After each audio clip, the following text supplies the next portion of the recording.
Muito boa tarde, minhas amigas e meus amigos. Sejam bem-vindos. E hoje, nesse período da tarde, vamos começar com a grande professora Ivete Baraldi.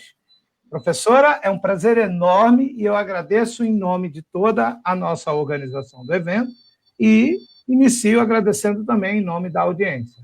Quero lhe passar a palavra diretamente e a senhora fique à vontade. Boa tarde a todos e a todas. Eu que agradeço imensamente o convite por ter essa oportunidade de participar do primeiro Enotem, né? E poder falar com pessoas, acho que do Brasil todo, né? Então, estou bastante apreensiva, né? E também bastante feliz por poder partilhar com vocês alguns minutos dessa tarde.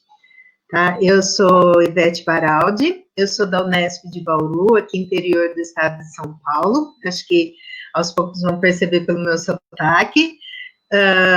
Eu sou do departamento de matemática, então eu leciono tanto disciplinas pedagógicas para licenciatura em matemática, como outras disciplinas da área mesmo da matemática para outros tantos cursos. Sou docente e orientadora nos programas de pós-graduação em Educação Matemática da Unesp de Rio Claro e Educação para Ciências do campus de Bauru mesmo. Eu gosto de falar que eu me atrevo, né, a orientar e pesquisar em História da Educação Matemática e também em educação matemática inclusiva, né? Então, eu tento usar o que eu conheço da história da educação matemática, dos meus conceitos de história, de narrativas, que eu sou muito apaixonada pelo uso das narrativas nas pesquisas, né, da história oral, dos memoriais de formação, para entender o que se passa na educação matemática inclusiva, tá? Vou conversar com vocês, né? Eu já deixo essa minha primeira tela com o meu contato, vou estar sempre à disposição, quem quiser dialogar, tá? Eu combinei com o William, então, se tiver alguma... Eu estou vendo que vocês estão escrevendo, estou vendo que tem um monte de gente de vários lugares, estou bem feliz. E se eu perceber alguma pergunta aqui no meio, vou interagir, ou então, se eu não perceber, o William também pode falar alguma coisa, tá bom? Então, estou bem à disposição de vocês, tá? Bom, eu fui convidada para conversar com vocês, né, sobre a inclusão de alunos com deficiência em sala de aula e a prática dos professores que ensinam matemática, e eu acabei acrescentando a HSD ali, que é altas habilidades e superdotação, porque isso não entra dentro da deficiência, né? Mas é que eu trago um exemplo também de uma pesquisa realizada com aluno com superdotação, tá? Então, eu achei que era um exemplo bem valioso para conversar com vocês, tá bom? Então, eu fiquei pensando bastante o que eu iria falar de prática para vocês, né, em termos de inclusão. Então, na verdade, eu trouxe 4 casos que eu quero apresentar para vocês, e de narrativas ou episódios de aulas que estão em 4 pesquisas, né, de ex-alunos meus, e aí eu quero discutir com vocês se são exemplos de práticas inclusivas ou não, e como é que a gente pode ler essas situações a partir da educação matemática inclusiva, tá? Então, a minha intenção é para que reflitamos, né, e dialogamos acerca da inclusão escolar, opa, tem um errinho ali, com um S no lugar do R, dos alunos público-alvo da educação especial, tá? Bom, o primeiro caso que eu trago para vocês é um caso de um aluno surdo em aulas de matemática do primeiro ano do ensino médio, tá bom? Eu sei que pode ter muitos professores que atuam nos anos iniciais, mas eu acho que isso dá para a gente levar para os anos iniciais também esses exemplos. Aí também vocês vão me falar depois se isso são exemplos de práticas inclusivas ou não, tá? Então, destaquei da pesquisa, essa é da pesquisa do Torralba, 2019, tá? O seguinte trecho. O professor de matemática iniciou a aula escrevendo na lousa alguns exercícios da avaliação de aprendizagem em processo, a AP. Para quem não é do estado de São Paulo, aqui a AP, ela é bimestral, acontece nas escolas paulistas, então são avaliações que o objetivo delas é avaliar as habilidades que foram aprendidas ou não pelos estudantes, aquelas que precisam ser retomadas a partir da matriz curricular, né?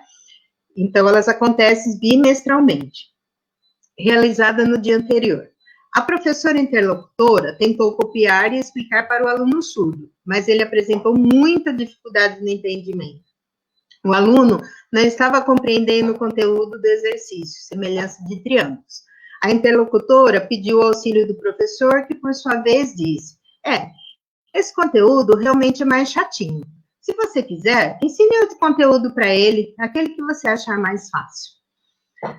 Contextualizando essa pesquisa, ela foi realizada numa cidade do interior paulista, acho que logo vocês vão imaginar qual foi, tá?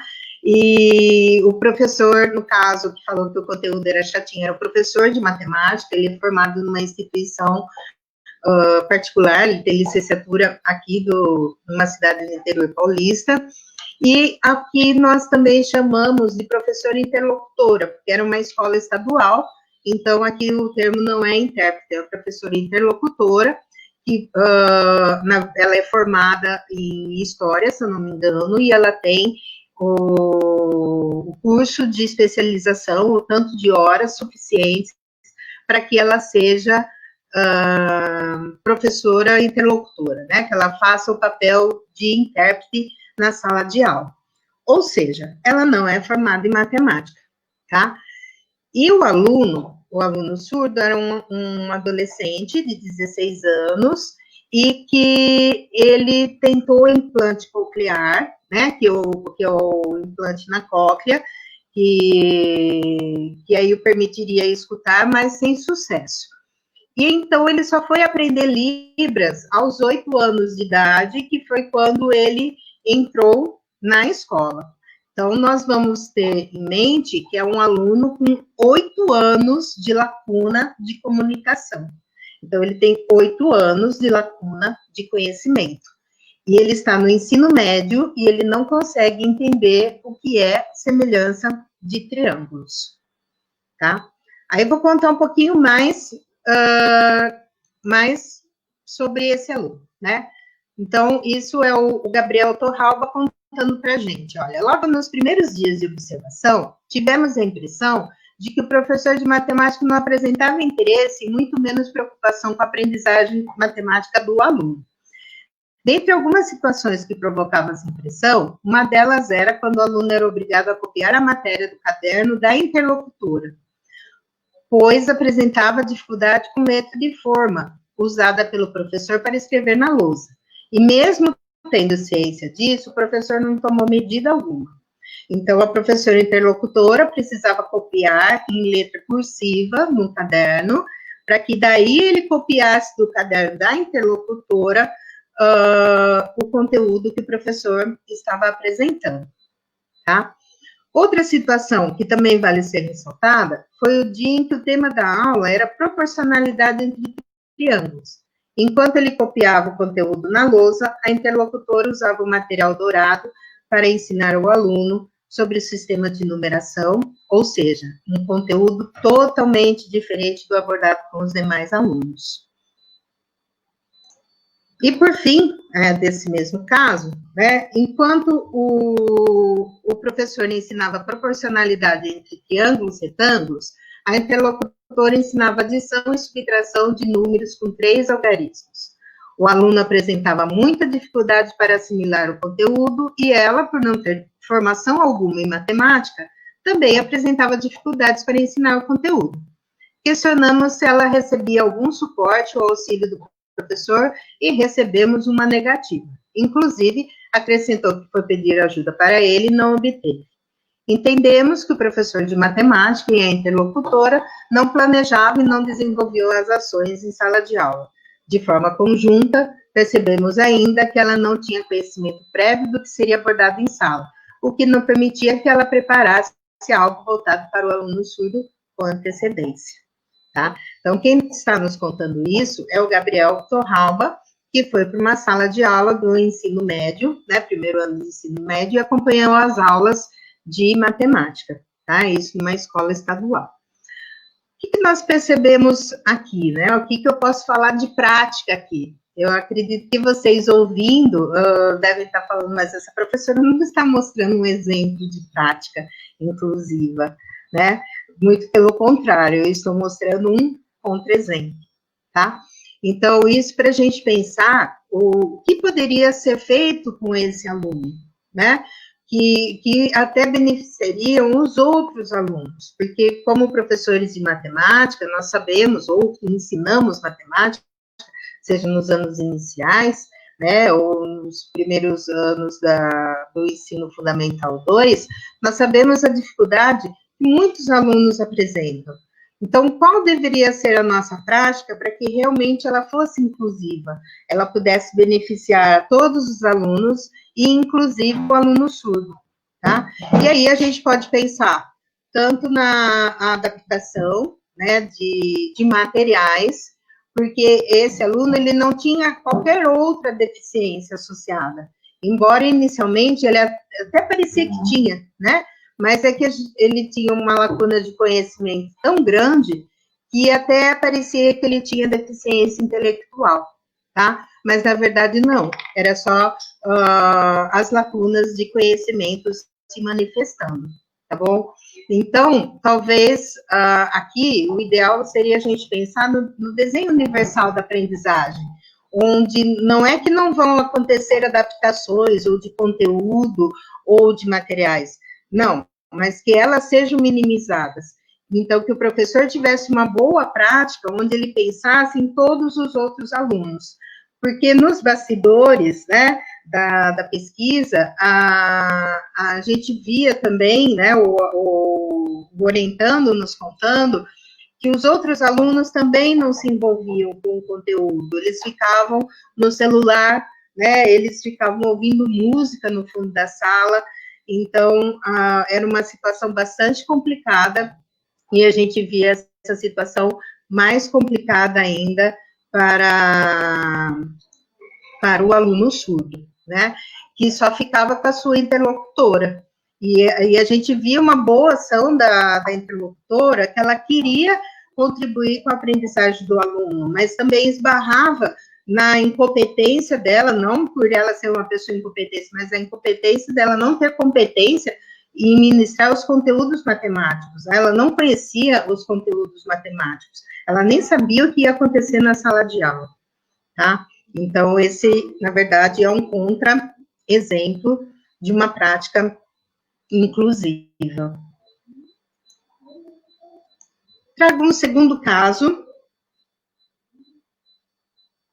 que, coincidentemente, é também do primeiro ano do ensino médio.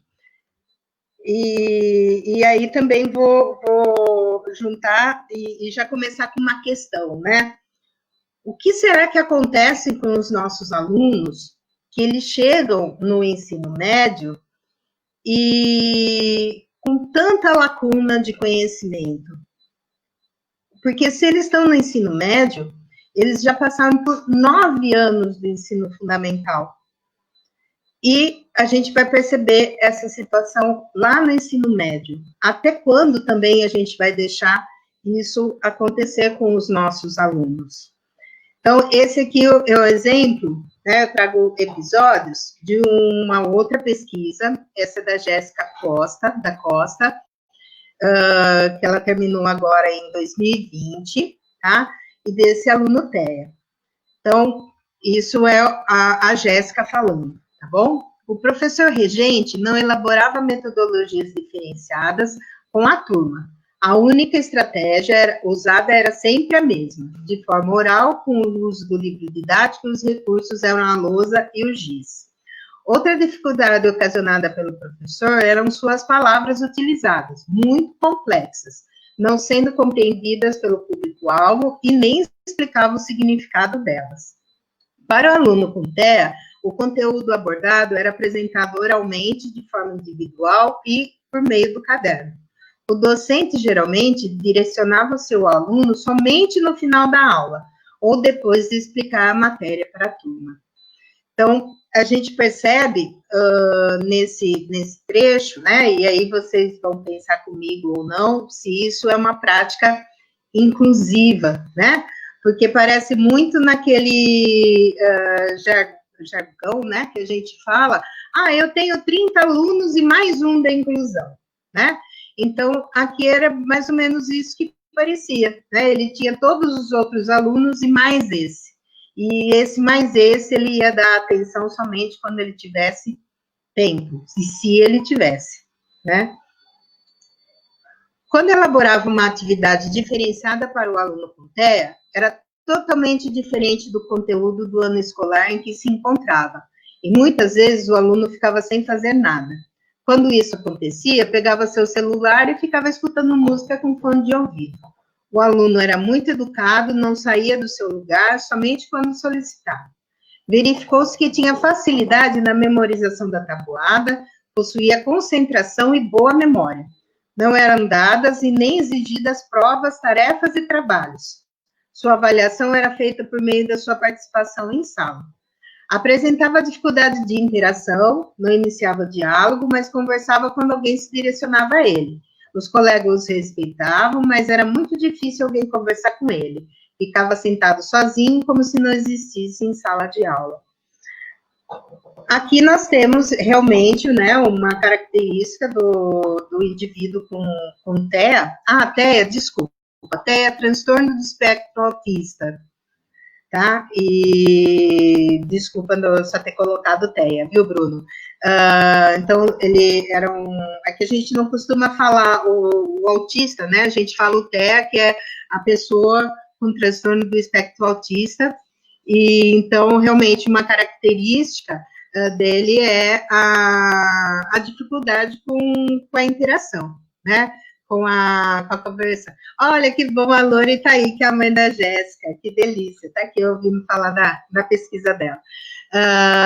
Então, ele realmente ia apresentar essa dificuldade, mas ele era completamente ignorado na sala de aula. E aí tem mais ainda um relato, né?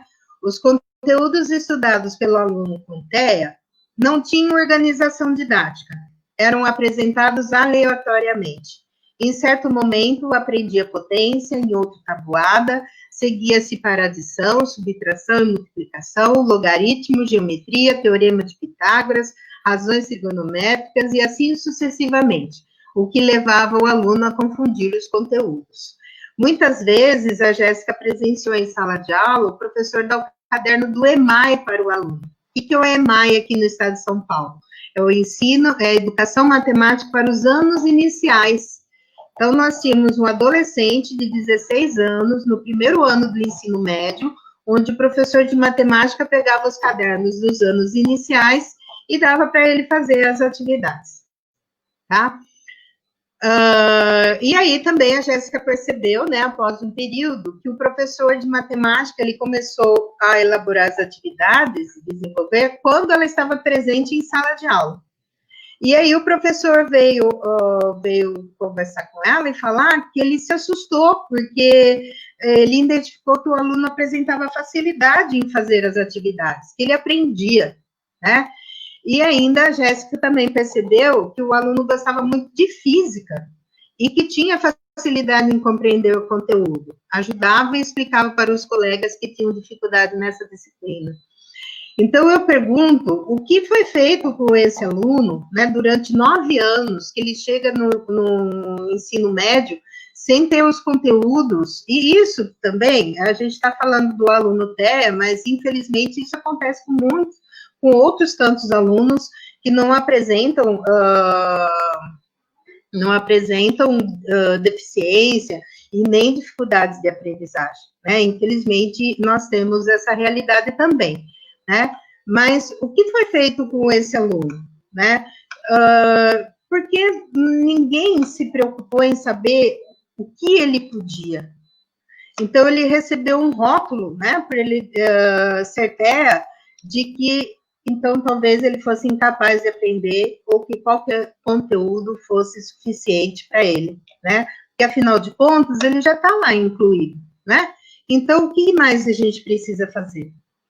Então, infelizmente, eu trouxe um outro contra-exemplo, né, do que seria uma prática inclusiva, e ainda mais, né, a Jéssica destacou, né, que, na verdade, era sempre a mesma metodologia. Então, esse aluno não era atingido, como tantos outros também não eram atingidos significativamente para a aprendizagem de matemática, tá?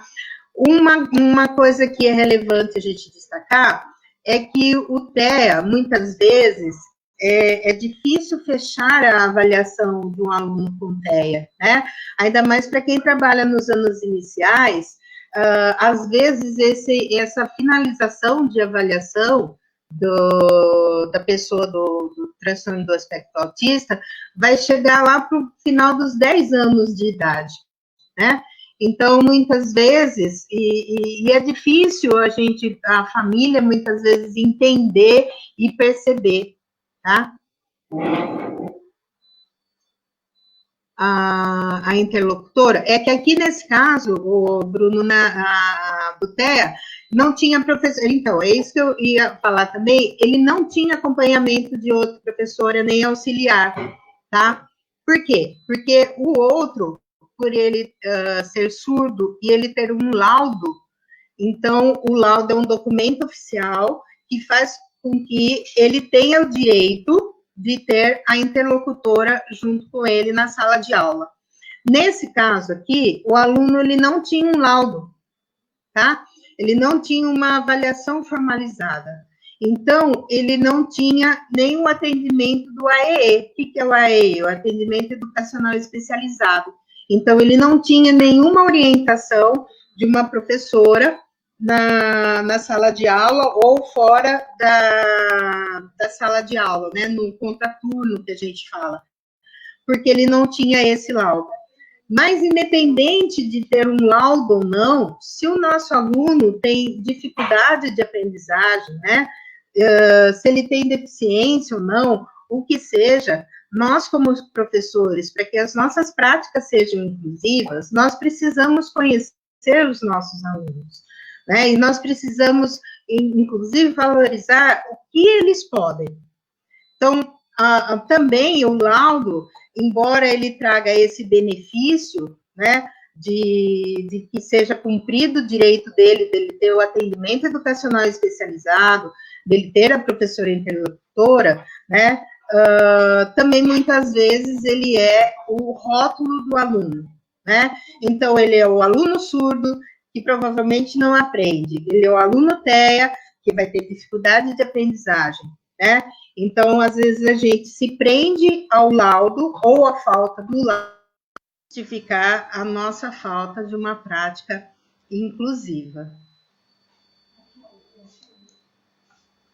Um terceiro caso que eu trago para vocês é agora, talvez, eu trouxe ele, por isso que eu acrescentei lá no título também, porque eu acho que aí fica mais próximo de muitos professores que a gente tem aqui que ensinam matemática, né? Que são os professores dos anos iniciais, tá? Esse aqui é o caso de um aluno com superdotação, com 6 anos, de 6 para 7 anos, né? Que chegou aqui numa cidade do interior paulista, vindo do Ceará, tá? Ele já tinha o laudo, né? Ele vinha do Ceará com o laudo, mas ele foi reavaliado aqui para ver como é que iam encaixar, vamos dizer assim, esse aluno na rede municipal, tá? Então, quando ele chegou, foi o maior susto, né, na escola, porque, segundo até mesmo as professoras entrevistadas da Mariana, é o trabalho da Mariana Lopes, de 2019, elas estavam bastante habituadas já a trabalhar com as crianças com deficiência ou com dificuldades. Mas aí o susto foi grande, porque chegou um aluno que, segundo as palavras dela, sabia demais, né? Como é que elas iam lidar com uma criança que aprendia muito rápido, tá? E aí, qual foi a alternativa? Foi pegar um aluno de 6 anos, que ele veio do Ceará porque ele já estava cursando o 3º ano, né? Ele veio porque os pais vieram tentar uma melhor condição de vida aqui no interior paulista, e ele já veio do 3º ano, ele estudava numa instituição particular com bolsa, e ele veio do 3º ano. Então, aqui quando foram fazer a adaptação dele, saber para onde que ele ia, fizeram uma prova, né? E viram que ele tinha condição de cursar o 4º ano. Mas, por eles não saberem o que fazer, eles matricularam o menino no 3º ano e ele estudava como ouvinte no 4º ano. Por quê? Porque eu vou usar uma palavra que talvez seja ruim, né? Talvez alguns vão achar ruim, mas foi o mais cômodo, né? Para acomodar a situação. Não estou falando isso de maldade, né? Falar, nossa, que palavra pejorativa. Não é pejorativo, né? Mas é para acomodar a situação. Foi o que se foi melhor numa rede que não sabia o que fazer com um aluno com altas habilidades, tá? E aí, então, tem as narrativas da professora também que falou isso para Mariana, tá? Então, ele tem atividades adaptadas, materiais específicos? Não, não tem atividades diferenciadas. Ele acompanha a turma. A turma é mais avançada em relação ao nível que ele chegou aqui. Em todas as áreas, eu percebo que ele é bom. Na interpretação dos textos, em geografia, história, ele é curioso, às vezes ele dá depoimentos a respeito dos assuntos, ele gosta de fazer relatos. Eu acho que a mãe também o estimula, eu percebo isso, ela gosta que ele participe. Na feira de matemática, ela veio junto, acompanhou nas atividades, jogou e participou de tudo. Isso é importante, a presença dela incentivando. Eu percebo também que o relacionamento dele com a turma é bom, ele se relaciona bem com as outras crianças. Então, foi um aluno de 6 anos, tá? Então, a gente tem que pensar que um aluno de 6 anos, ele estaria no 1º ano, tá? Ele estava no 4º ano e ele acompanhava tranquilamente o conteúdo, tá? Então, não foi feito também nenhuma forma de suplementação para esse aluno, porque ele teria o direito de atendimento no AEE, né, atendimento educacional especializado, no contraturno, para que ele tivesse os conteúdos suplementares, tá? Então, ele não teve esse atendimento porque não sabiam o que fazer com o aluno, tá? Em História e Geografia, usamos os textos informativos. Então, para o aluno que já está lendo e tendo essa facilidade que ele tem para aprender, fica mais fácil de buscar uma informação. Agora, na matemática, eu percebo que ele precisa de alguém que vá orientando para ele ir se desenvolvendo. Ele tinha dificuldade na subtração com reserva, na forma de estruturar os cálculos e na multiplicação. Ele aprendeu tudo isso como se fosse um supletivo, porque eram conteúdos que eu já tinha trabalhado com a minha turma, e às vezes eu voltava e revisava para que ele pudesse acompanhar. Era uma revisão para a turma, e para ele era um momento para aprender aquele conteúdo que não tinha visto ainda. A adaptação maior foi essa, voltar e revisar alguns conteúdos.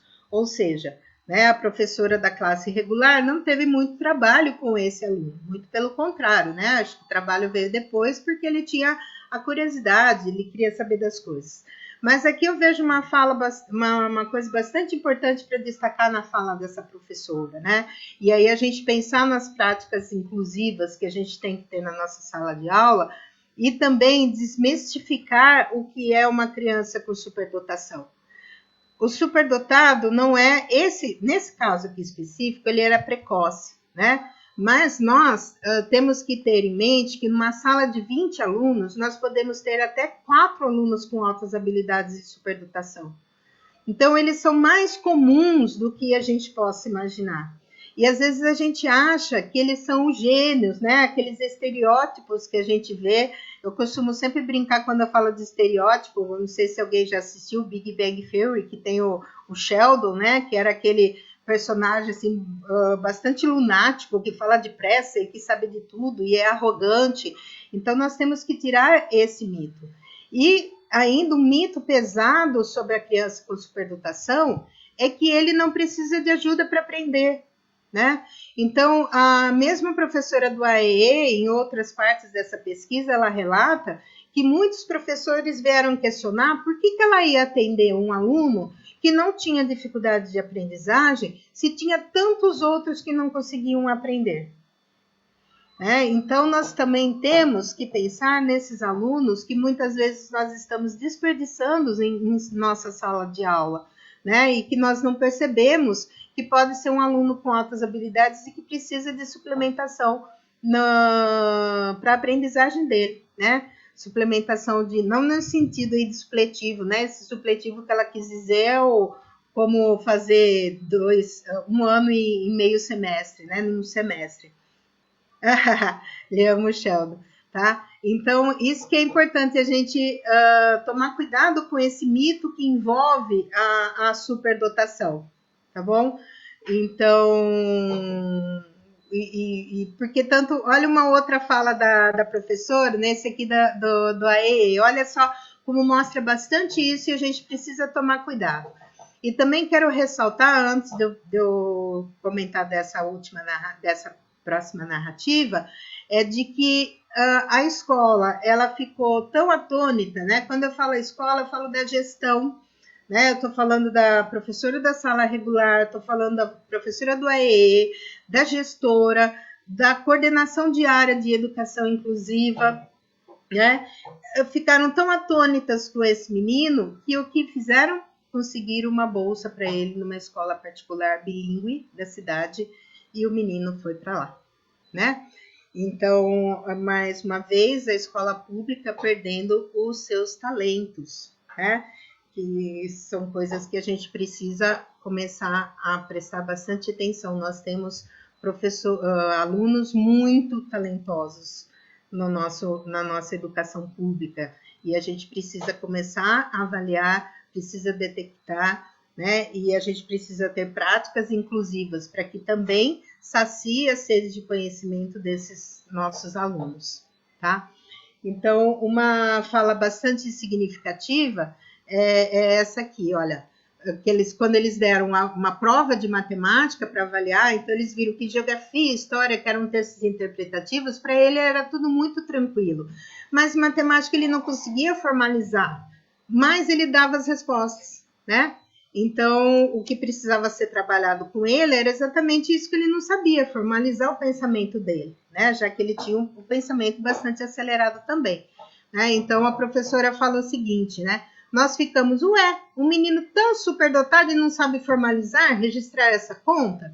Outro menino da sala dele faria isso, perguntaria quanto que era, ia montar essa conta e dar o resultado para nós. Ou seja, também a gente tem que perceber o quanto nós queremos que os nossos alunos eles saibam pensar ou eles saibam apenas formalizar, esquematizar e pensar numa forma como a gente pensa, né?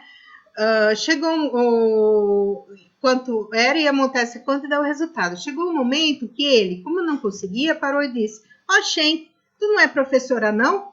Acho que ele pensou, eu vou ter que te ensinar a fazer a conta, o resultado está aí. Como vai fazer a conta é indiferente, né? Eu achei muito interessante. Ele se coçou inteiro e cobrou de mim o fato de eu ser professor e não estar vendo que ele tinha me dado a resposta certa.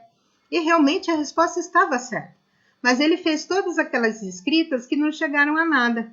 Foi muito interessante ele nos mostrar isso. Por mais que ele fosse ótimo, ainda tinha o que aprender. Acho que nunca vou me esquecer dele falando: Shen, tu não é professora, não? Então, precisou a criança ensinar para a professora como é que ele pensa, né? Como é que as coisas podem ser, como é que as práticas podem ser inclusivas. Pessoal, estou aberto o que vocês quiserem perguntar, eu estou terminando, tá bom? Para a gente poder conversar bastante. Um último caso que eu trago, tá? Também são alguns episódios de sala de aula, agora com um aluno cego.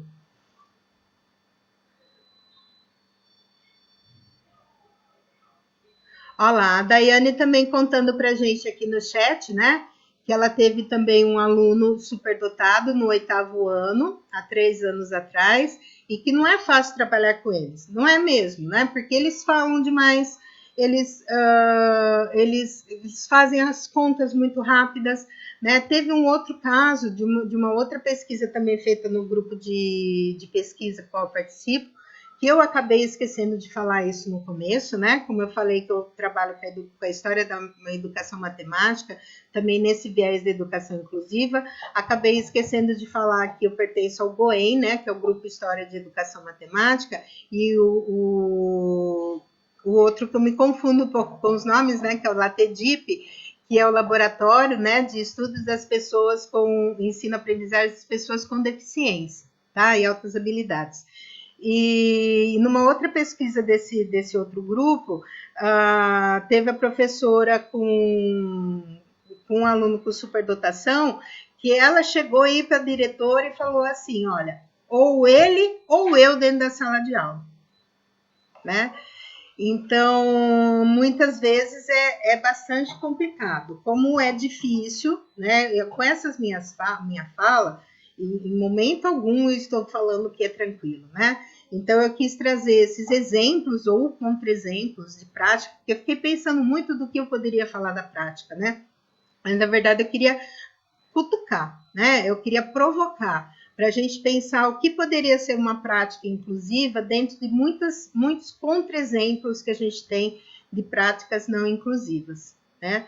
Então, e aí a Daiane também fala que ele acabou indo para a escola privada, tá? Então, muitas vezes é mais fácil, né, a nossa educação pública mandar para a iniciativa privada, e não pensem que a iniciativa privada, ela está preparada, tá? Eu já tive a oportunidade de participar de uma escola, tá? Onde a criança foi avaliada, eu fui conversar com a coordenadora sobre isso, né? Porque a gente faz as pesquisas, tudo, e a coordenadora deixou bem claro que no começo, né, na fala dela ficou bem claro que eles não acreditavam que o aluno tinha altas habilidades, né? Porque era um aluno tão comum, era um bom aluno, só porque ele tirava 10 em tudo, né? Ele falava bem, ele não tinha o estereótipo do superdotado, né? Que era a pessoa que não se relacionava bem, porque existe alguns que têm problemas de relacionamento, né? Mas se a gente olha para as altas habilidades que são das relações sociais, então às vezes é uma criança que fala muito bem, né? Que às vezes a gente fala, nossa, mas parece um adulto falando, né? Então fala muito bem, que vai muito bem em matemática, até ele pode ir mal em artes, ou então ele é muito bom em artes. E a escola, a coordenadora falou, olha, a gente chegou a não acreditar que ele tinha altas habilidades. Foi quando a gente foi fazer uma formação, né? Porque como foi notificado, a escola foi obrigada a nos dar a formação, é que aí a gente parou e pensou, nossa, será que aquele aluno que eu tive anos atrás, que era assim, assim, assim, ele tinha altas habilidades? Tá? Então, a gente tem que tomar cuidado também com o que a gente faz, né? Em pensar, em falar, não, é a escola privada é a que vai ser a melhor para o aluno com superdotação. Não, né? Então, nem todas estão preparadas para isso. Eu acho que nenhuma está preparada para tudo, né? E então a gente tem que tomar cuidado e que a gente possa ficar com os nossos talentos, as nossas dificuldades, as nossas crianças, todas elas na nossa escola pública, tá?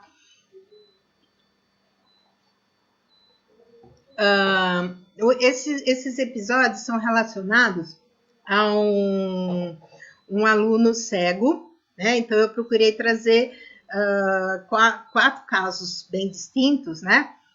Que também nas aulas de matemática do primeiro ano do ensino médio, Então, o nome que está aqui não é o nome verdadeiro dele, tá? É um pseudônimo que a gente colocou. E a pessoa que fez foi a Edneia Miranda. Ela já tinha tido contato com esse aluno anos atrás na sala de recursos, né? E ela falava, olha, vai ser legal eu acompanhar esse menino, porque ele é muito bom em matemática. Ele é cego congênito, né? Mas ele é muito bom em matemática. Só que aí ela levou um susto quando ela foi acompanhar o Carlos na sala de aula, tá? Então, o primeiro contato que ela teve com o Carlos na aula de matemática, tá? Iniciamos a observação em sala de aula e a professora de Carlos nos recebeu e nos convidou para sentar ao lado dele. Não tivemos muita opção. A sala estava lotada, não havia carteiras vazias, eram 34 alunos presentes. Pegamos uma carteira e tentamos nos ajeitar em um pequeno espaço ao lado do aluno. Observamos que ele não tinha registro algum do conteúdo e que estava sem a máquina Braille. Perguntamos a ele se não iria copiar o conteúdo da lousa e ele respondeu que não poderia, pois a professora não deixava que ele copiasse por causa do barulho da máquina Braille, dizendo que incomodava muito por ser alto. Deixa eu só ver aqui o Bruno, sou professor da rede privada em BH e as dificuldades em atender esses alunos são incríveis. Houve ocasiões, especificamente em deficiência visual e auditiva, em que a coordenação orientava os pais a encaminhar os filhos à rede pública. Então, né? E agora que a gente tem o decreto 10.502, que está sendo bastante discutido, que deixa preferencialmente aí mais garrafais, né? Então, nós estamos com muito medo também dos retrocessos que podem acontecer em termos da educação na perspectiva inclusiva, né? Então, às vezes é isso mesmo que acontece, Bruno. Então, aqui, olha, do aluno cego, ele também no primeiro ano do ensino médio, né, ele era privado de copiar o conteúdo, de ter o conteúdo registrado, porque ele era proibido de usar a máquina Braille na sala de aula. Realmente, ela é bastante barulhenta, né, mas é o direito do aluno. E a professora, né, então, aqui eu não tinha como trazer tudo da pesquisa, senão eu ia ficar falando sei lá eu quanto tempo, né? A professora, ela tinha a ideia, né, na concepção dela, o aluno cego aprendia só ouvindo. Então, ele não precisava do registro, né? Como ele era um bom aluno, então ele aprendia só ouvindo. Por isso, ele era proibido de usar a máquina Braille, tá? Aí, o que aconteceu? A Edneia, né, ela pediu em outras aulas, né, se o aluno não podia usar o notebook que tinha, né, por ele ter o direito, ele tinha um atendimento educacional especializado e ele tinha o direito também de usar o notebook com o DOSBox, né, para ele poder fazer a cópia dele, né? Para que ele pudesse ter o conteúdo registrado, o registro dele. Aí, aqui ela continua contando o que aconteceu, né? Enquanto conversávamos baixinhos com o Carlos, a professora chamou uma aluna à frente e pediu que ela passasse o conteúdo na lousa. Enquanto a aluna anotava o conteúdo na lousa, a professora sentou-se em sua mesa para fazer a chamada. O conteúdo ensinado era sistema de equações. A professora mostrou-se bastante metódica. O conteúdo era passado de forma sistematizada. Em seguida, a professora passou na lousa 2 situações problema, quando utilizou o mesmo enunciado do exemplo, alterando apenas os nomes dos personagens e os números a serem calculados.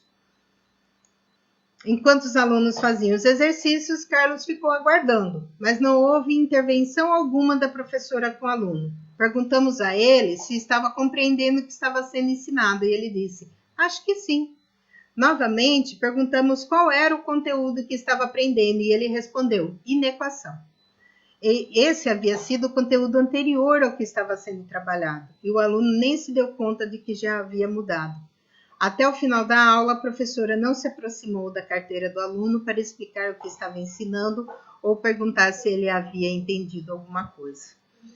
Então, infelizmente, eu trago um outro contra-exemplo, né, do que seria uma prática inclusiva.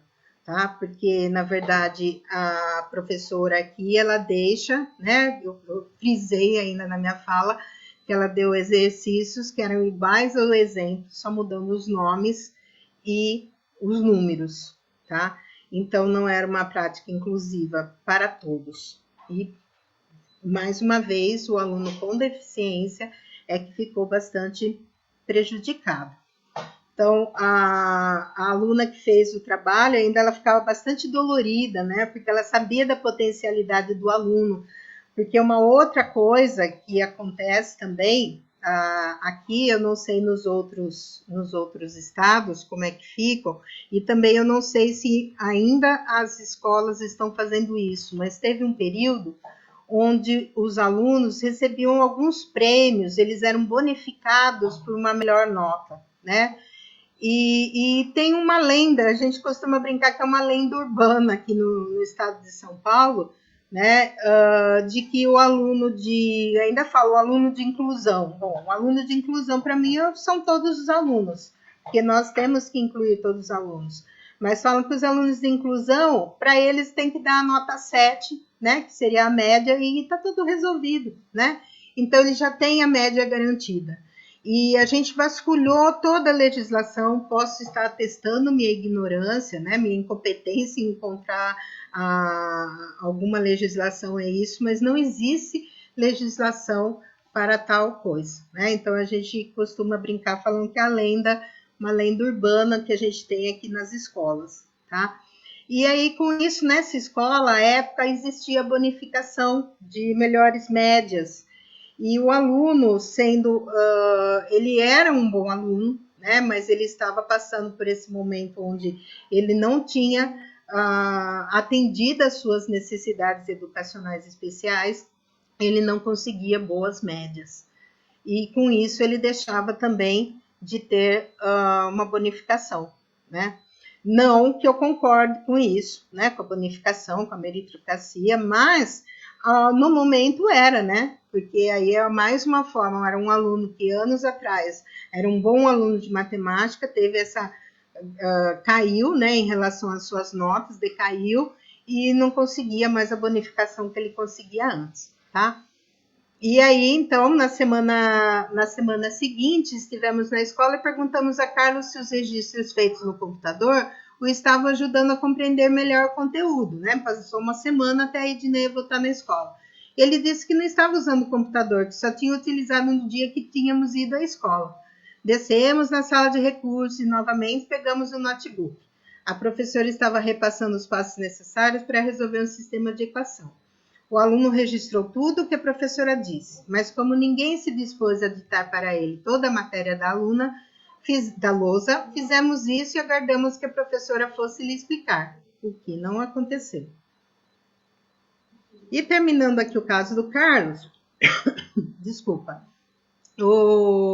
a próxima confusão foi da avaliação, né? Que, conversamos com a professora de sala de recursos e ela relatou como havia sido a prova de Carlos sobre o sistema de equações.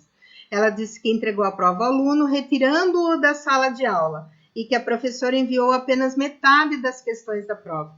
Quando o aluno estava terminando, a professora de Carlos enviou o restante das questões para outro aluno da sala. Quando a professora da sala de recursos terminou o atendimento e se retirou, conversamos com o aluno sobre a prova, mas ele não soube falar como se saíra, tá? Logo depois, chegou a professora de Carlos, que passou pela sala de recursos e perguntou se o aluno não iria terminar a prova.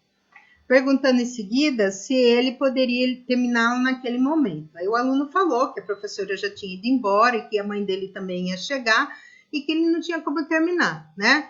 Então, ela falou para terminar no dia seguinte e pediria para alguém ditar a prova para ele. No entanto, isso não aconteceu. Então, aí a professora da sala de recursos contou uma outra coisa, tá? E aí, então, para finalizar a minha fala, né? Então, mostrando novamente um contra-exemplo de uma prática inclusiva, tá? Aí eu deixo algumas questões, eu acho que vocês podem estar com várias, como eu sempre, quando termino de ver essas narrativas, esses episódios de aulas, eu fico com essa minha lousinha aí, né, cheia de pontos de interrogação, tá? E aí eu queria dialogar com vocês para ir perguntando, né, o que esses casos nos permitem? E aí vocês podem pensar no que vocês quiserem em termos de nos permite. E o que seriam práticas inclusivas? Se a gente considerar esses como contra-exemplos, o que seriam alguns exemplos? Tá bom? Então, eu termino minha fala por aqui e aí eu aguardo a interlocução com vocês.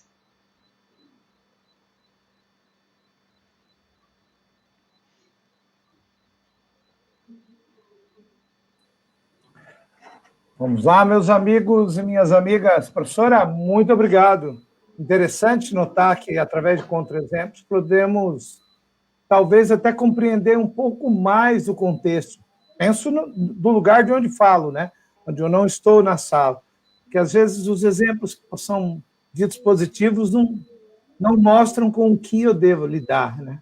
E aqui eu faço essa avaliação. Apresentando os ditos contra-exemplos, eu já fico a pensar no que trabalhar. Eu tenho já aqui um comentário, acho que é um elogio, óbvio. Obrigado, Júlia. Também amei esse trabalho. Professora, como é a carga emocional das pessoas que você relatou estarem envolvidas nesses contra-exemplos? Durante esse relato, dá para falar um pouco disso sem parecer invasivo ou abusado? Essa relação da carga emocional é muito distinta do que a gente já vive, que já não é fácil. Olha, você quer dizer assim, por exemplo, do menino que acompanhava o aluno surdo, por exemplo, no primeiro caso, do pesquisador, né? Eu discutia bastante com o Gabriel, né? Porque o Gabriel é um jovem pesquisador, né? Que estava na graduação de iniciação científica, e ele falava: professora, eu tenho vontade de levantar da carteira onde eu fico e dar um soco na cara do professor. Né? Aí eu brincava, falava: Gabriel, não pode, lógico que ele não ia fazer isso. Ele falou: eu fico com muita raiva, né? De ver o aluno deixado tão de lado assim, né? Tanto que ele fez eu nem sei se eu poderia contar isso, mas assim, eu acho que nos bastidores a gente pode contar que em alguns momentos ele tinha vontade, ele falava: professor, eu vou pegar qualquer dia a prova do aluno, eu vou resolver e fazer ele copiar e ele entregar. Ah, Gabriel, não pode fazer isso, né? Como é que você vai fazer isso? Foge à ética da pesquisa. Mas, professora, não é justo como ele trata o professor, né? Não é justo isso que ele está fazendo com o aluno, deixando ele estar do lado, né? Então, eles vêm, assim, bastante abalados, né? A Edneia, ela ficava bastante abalada, bastante sensibilizada em ver o que aconteceu com o aluno, que ela acompanhou logo assim, lá no sexto ano, ela acompanhou ele desde pequeno, né? Nos anos iniciais, no começo do ensino fundamental 2, ela via a potencialidade do aluno, aí quando ela foi reencontrá-lo no ensino médio, completamente perdido, com uma lacuna de conhecimento enorme, e que nem sei se isso tem como recuperar, então ela ficava muito sensibilizada com o aluno, né? Então essa era uma carga assim bastante pesada, né? A Jéssica também, ela ficava assim bastante aflita, ela falava: professora, mas ele não faz nada, eu vou lá, é sempre a mesma coisa, e o aluno lá, o que eu posso fazer, né? Então são situações nesse sentido que infelizmente também a gente como pesquisador, e que não era o objetivo fazer uma intervenção didática, a gente não tem muito o que fazer, né? Eu acho que cabe mais, às vezes, essas narrativas, esses episódios de aula servem como uma denúncia, né? A denúncia talvez seja um termo muito forte, mas denúncia no sentido acadêmico, né? Olha, nós precisamos também nos atentar muito com a formação do professor de matemática, daquele que ensina matemática, né? Não que ele saiba lidar com todas essas diferenças na sala de aula, que é muito complicado. Em nenhum momento eu vou ser hipócrita e falar, não, é muito fácil fazer uma prática inclusiva, né? Porque não é. Mas pelo menos ele possa ter empatia, ele possa ter sensibilidade para conhecer o seu aluno.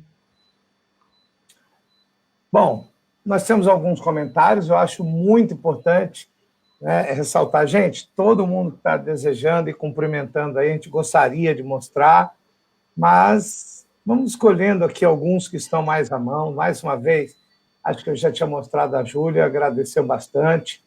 Temos aqui a leitura da Léa Ferreira, mas também dizendo que essa conversa nos proporciona reflexões e dá um parabéns à professora.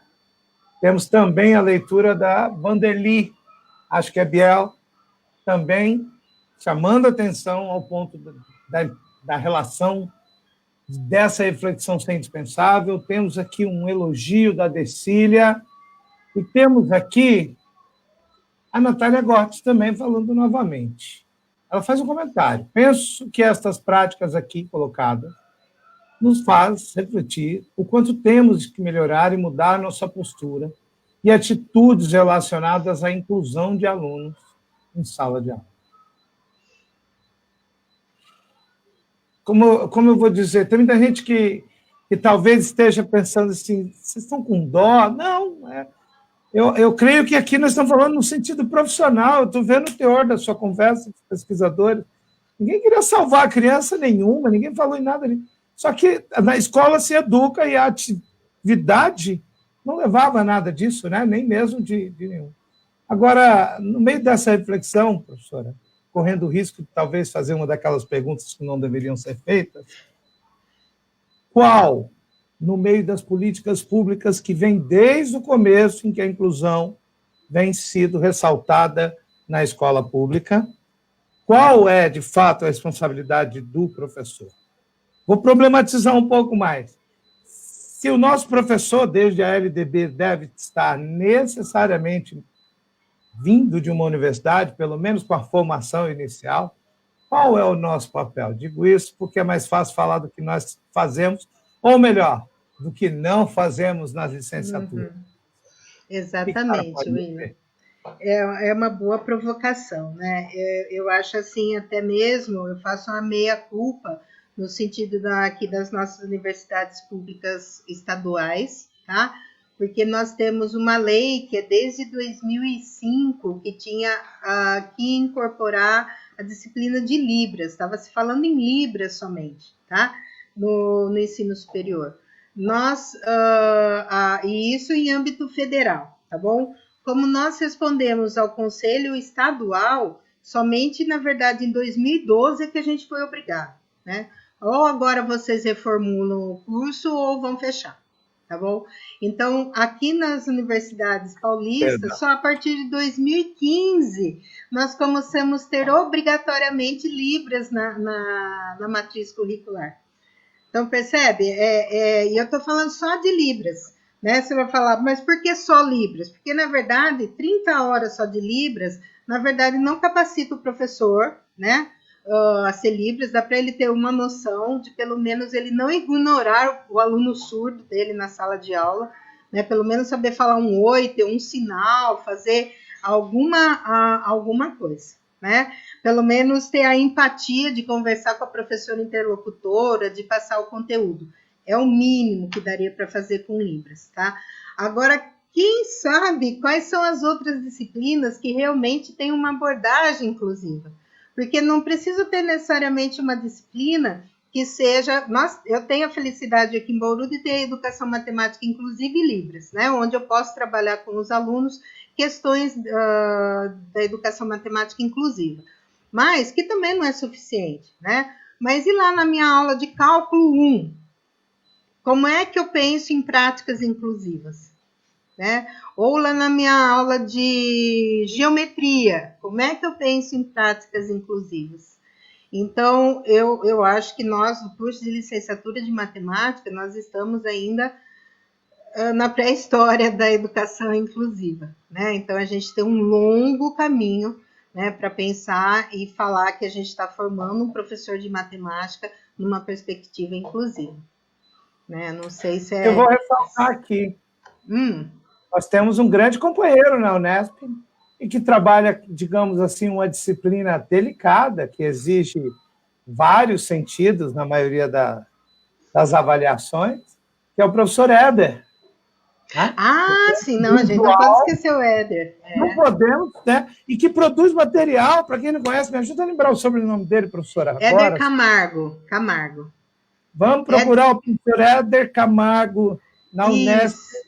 Da Ilha Solteira, né? Então, eu tenho um orgulho de falar que eu tenho um colega livre docente, ele é o único livre docente cego, né? Na Universidade Pública no estado de São Paulo, no ensino de física.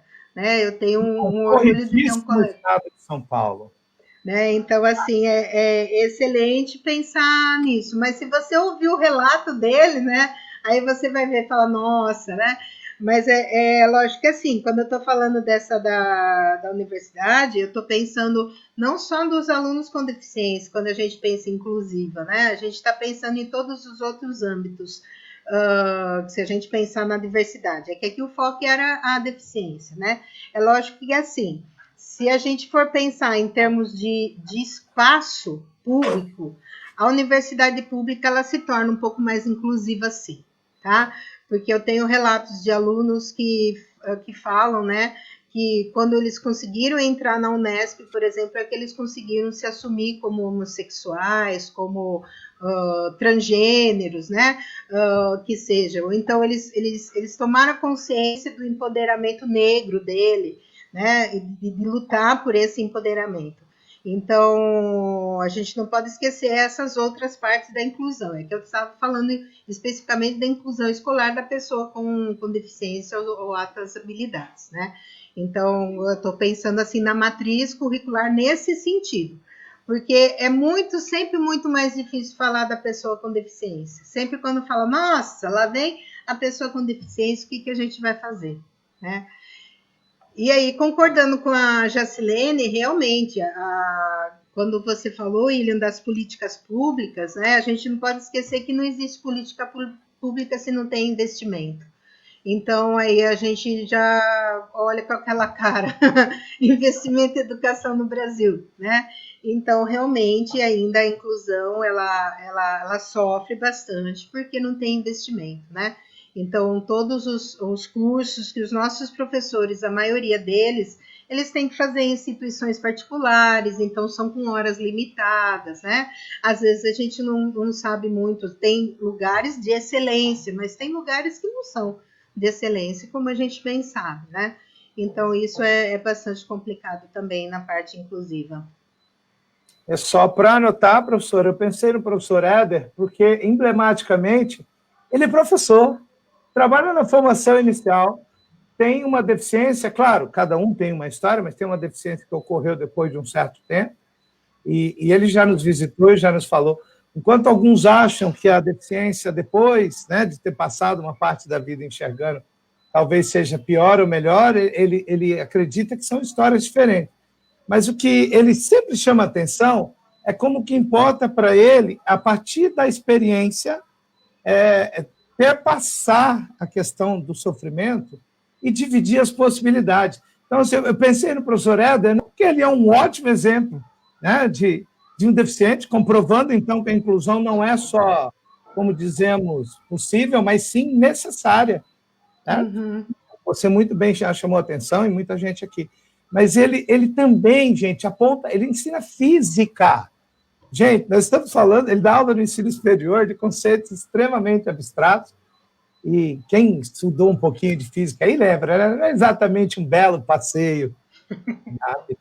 E ele produz materiais extremamente adaptáveis às necessidades. Então, é nesse sentido que eu pensei em lembrar também do professor, para tanta gente que talvez não tenha ouvido falar ainda. Uhum. Ele faz coisa para ciências no ensino fundamental. Sim, sim. E ele tem uma fala bastante interessante, né? Ele, inclusive, ele fez física em Bauru. Ele é licenciado em física em Bauru e o mestrado dele também foi em Bauru, né? No mestrado em educação para a ciência. E ele fala, né, numa fala dele, numa palestra, que ele fala, por que todos os objetos têm que ser visualizados, né? Nós temos 4 outros, eu tenho 4 outros sentidos, né? Por que os objetos matemáticos não podem ser cheiráveis, degustáveis, né?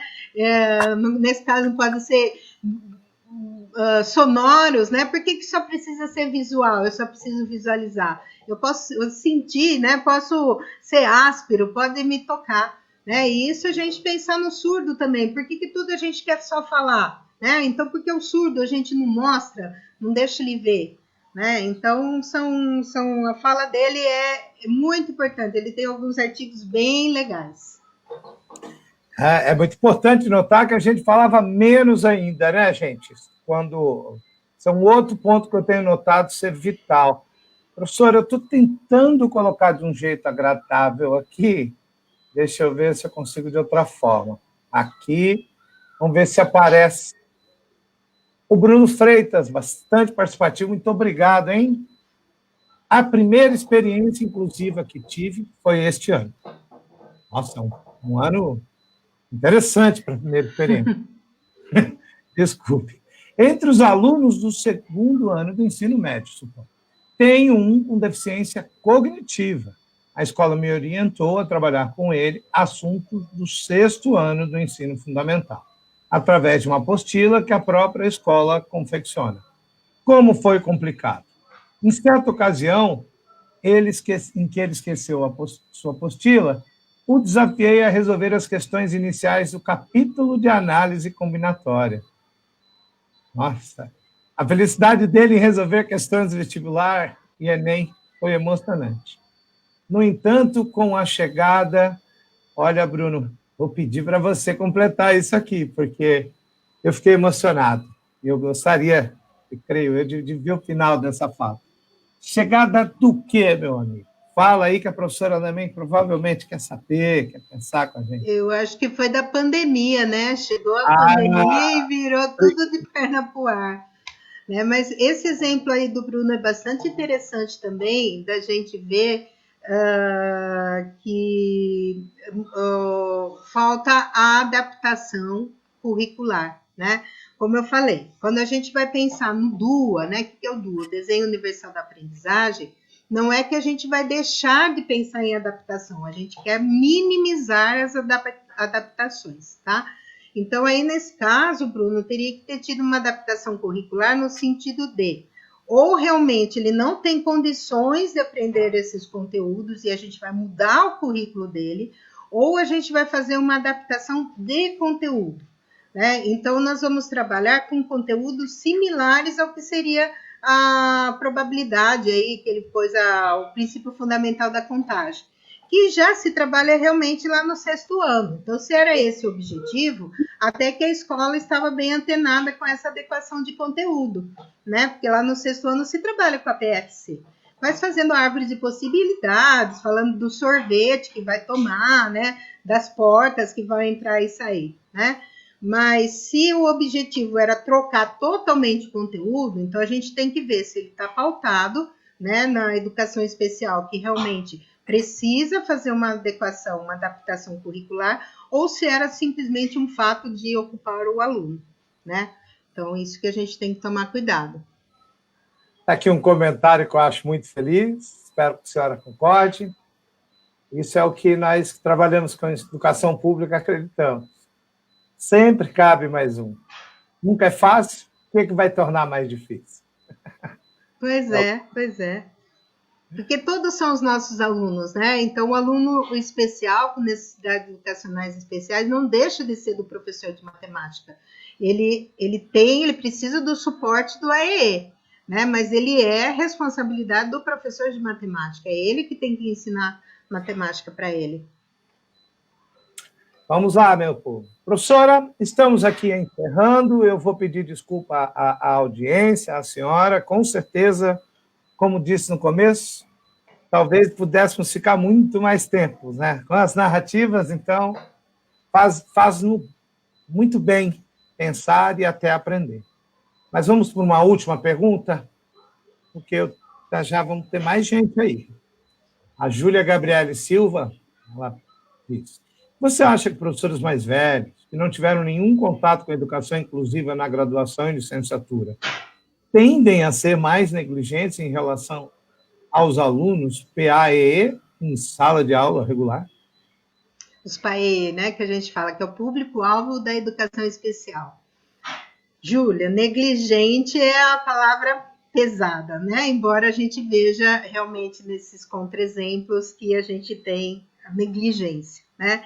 Às vezes, eu fico pensando, não gosto de falar dessa maneira, mas, às vezes, essas pesquisas, como falou o William, né? O quanto a carga emocional, às vezes, me dói isso enquanto mãe também, né? Se eu visse meu filho sendo negligenciado daquela forma na sala de aula, como é que eu iria reagir, né? Isso é bastante complicado, mas aí a gente esquece e olha com os olhares do pesquisador. Eu vejo assim, Júlia, é que aí vai depender da concepção e da postura enquanto pessoa também do professor. Porque o professor, ele tem que estar sempre aprendendo, né? Ele tem que estar sempre estudando. Se a gente tem aquela concepção que a gente se formou e está formado, e é isso que eu sei, pronto, acabou, né? Eu não vou precisar mais da formação continuada, eu não vou precisar da formação em serviço, então me basta aquele conhecimento, tá? Então, muitas vezes, sim, se ele é irredutível, né? Ele não está aberto a novas possibilidades, a novas aprendizagens, realmente é esse aluno com dificuldade que vai ficar lá, né? Eu costumo brincar, porque eu tenho 2 moleques em casa, e acho que o marido é o 3º moleque, eles adoram jogar Pokémon, né? E os Pokémons evoluem, então eu vejo eles contando. Então eu brinco falando que o professor tem que ser meio Pokémon, né? Tem que evoluir na carreira, tem que evoluir na vida, né? A gente precisa estudar muito, vai errar muito na vida, mas vai acertar muito na vida também, né? Então a gente tem que aprender, né? Então, às vezes pode acontecer isso de serem mais negligentes por recusa em aprender, em saber, empatia, né? Bom, meus amigos, minhas amigas, tá aí, olha, vou só colocar um aviso aqui, professora, depois da gente se despedir. Kimberly, minha amiga, estudamos juntos aqui na Unemate, chegou atrasado. Então, pessoal, os horários que aparecem nas imagens, nas salas 1, 2 e 3 do Enopen, são os horários ligados ao fuso horário de Brasília. Como o evento é nacional, julgou-se que ter a referência... Eu ia fazer uma piada, né? Brasília como referência, né? Mas o fuso horário de Brasília...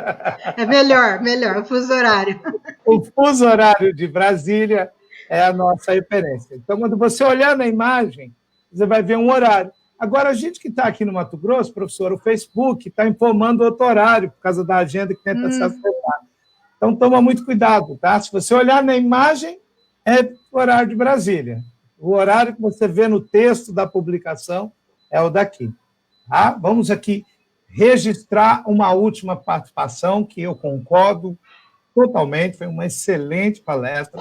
Na verdade, como a senhora falou, foi mais que uma palestra, foi uma boa conversa, dialogar com mais gente, né? A senhora, na minha opinião, trouxe mais experiências do que simplesmente uma acadêmica gostaria de compartilhar. Então, gente, vamos agradeço em nome de toda essa audiência, que tenho certeza está aqui firme, veja lá o nosso olhinho, lembra que a senhora falou no começo? Então, não achei o olhinho. Lá em cima não está aparecendo para você? Pois não, bem. Só está aparecendo um patinho. Aqui para mim no olhinho eu posso garantir que o número só cresceu, foi ótimo. Ah, que bom. Tá, gente? A professora estava preocupada se vocês iriam gostar, eu falei, tenho certeza, eu já conheço o trabalho dela. Quem não a conhece pessoalmente, torça para que tenha essa chance, vai estudar em Bauru, eu o fiz, mas também procurem ler seus trabalhos, os trabalhos de quem trabalha com ela. São muito humanos e muito interessantes a essa linha da prática do nosso ato de educar, principalmente na educação pública, como bem viram.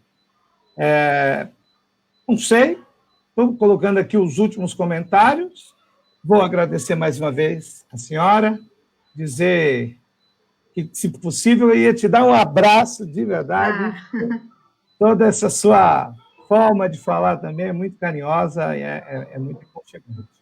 Parabéns. Acho que devemos manter em voga a discussão, porque, como a senhora bem lembrou, há pouco tempo atrás, temos aí, com a discussão da educação inclusiva, um grave problema a ser percebido a partir de política pública. Se, como a senhora diz, com políticas públicas nós não conseguimos garantir a sua execução, imagine tornando-as difusas ou confusas. Aí não vai funcionar de jeito nenhum. Tá bom, gente? Senhora, por favor, fique à vontade, faça uma última fala aí com as pessoas. Bom, eu que tenho que agradecer, né, por vocês ouvirem, por todos esses comentários carinhosos, né? Me coloco à disposição aqui na Unesp de Bauru, na Unesp de Rio Claro, para a gente fazer a interlocução que for necessária, tá? Então, um dia a gente se encontra presencialmente, tá bom? Um grande abraço a todos. Então, gente, muitíssimo obrigado. Eu quero só chamar a atenção, aqui a sala 2 vai para a palestra Ensino de Matemática com materiais manipulativos nos anos iniciais. Vamos ver o professor Everaldo Silveira, lá de Santa Catarina. Certamente será muito contributivo a quem está aí na educação fundamental. Um grande beijo no coração e até a próxima. Até mais, professora. Até, William.